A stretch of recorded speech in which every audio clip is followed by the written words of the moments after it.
Welcome back to Cox Civic Connection. Our second guest is Kevin Haboian, who is the Senior Vice President for Parsons Transportation. Welcome, Kevin. Thank you very much, Lacy. Okay, so you're a transportation executive, but also one of the reasons we have you on the show is you live in South County. And Correct. So you have a unique perspective.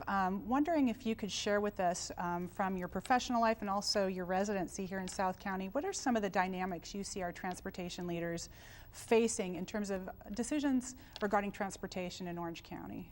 Sure. Actually, our transportation system in South Orange County has really evolved over the last 20 years. And if I was to identify the three major issues facing our transportation leaders in terms of solving our mobility problems, I'd boil it down to these three. The first would be funding. The second would be our project development or environmental process. And the third would be trying to implement these improvements in an already built out system. Mm-hmm. So let's take each one of those. Funding. As we know, the funding situation at the federal level is kind of tough nowadays, right? And traditionally, major transportation projects were primarily funded using federal funds. Mm-hmm. Well, we don't have much of that now. So it's incumbent now on our local entities to come up with a lot of the funding in order to get these types of improvements implemented. And that's where South County has been very innovative over the last 20 years in doing so. One example was that the County of Orange, some 15 years or so ago, actually came up with the Foothill Corridor Phasing Program. And that was a program where they actually used funds from developments of future home projects to front load the construction of many of the arterial systems that we have today.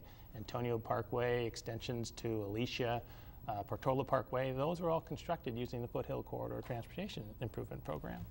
Another example is our toll roads that we have here in Orange County. Sure. That was a combination of development fees for these residential and retail developments, as well as the users of the facility. We were able to get two major freeway corridors that otherwise would not have been built. So really, South County has done a great job in trying to leverage those things. I'd also point out the environmental process. It used to be 10 years from project initiation through project completion back when I first started. Now it's almost doubled practically. Yeah. Example of that is our own Ortega Highway project that's under construction right now at I-5. Started working on that 15 years ago, coming up with concepts for it. And it's just now in the construction phase. It took a lot going through the process, making sure the public's involved and get their input going. But it's a success now, but it just takes a long time doing it. And lastly, trying to construct these improvements in an already built out system. South County has done well over the years, and it's developed nicely.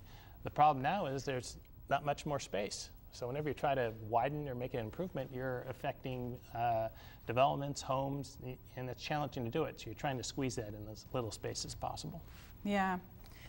Okay, well, you mentioned running out of space and we're built out. We're a car culture here in Orange County. Whether we like it or not, that's kind of how it is. What are some of the new trends you see coming in transportation that might have some impacts on that? Well, we do love our freeways, and I do a lot of work on the freeway system. Actually, when I first started, though, I did a lot of work on the arterials, actually designing traffic lights, and I'm very proud of that. Okay. Although I learned not to really say that, because whenever I told a person I designed traffic lights, there was always that one light that everybody has. That and you're responsible for it. That's right, that's right. So I think that pushed me into the freeway world. But the point that we're dealing with now, as I said, we already got a built-out environment. We all know that you can't build your way out of our transportation problem because you start affecting residences, developments, and so you have to make do within the limited space available. So a concept that's being used now is managed lanes. And with managed lanes, what you're trying to do is you're trying to maximize or optimize the flow of traffic in a particular area so that you can maximize the amount of vehicles going through in a less amount of time as possible. So you're making better use of what you have.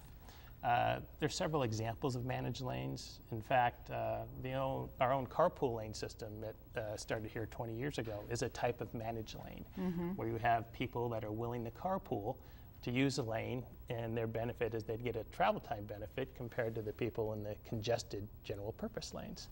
But even those have become gridlocked during our peak travel period. So we need to come up with a solution for that.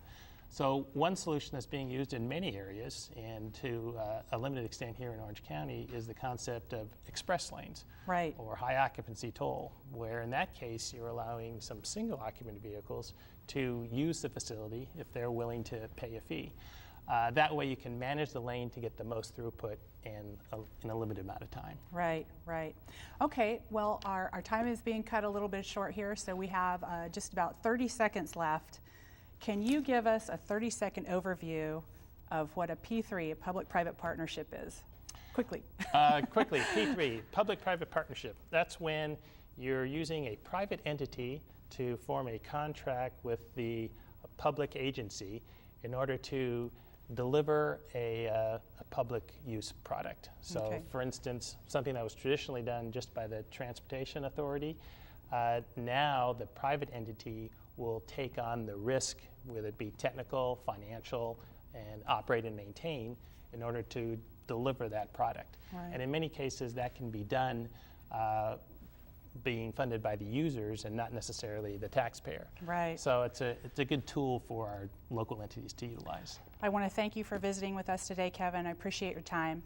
That's it for Cox Civic Connection. Thanks for watching.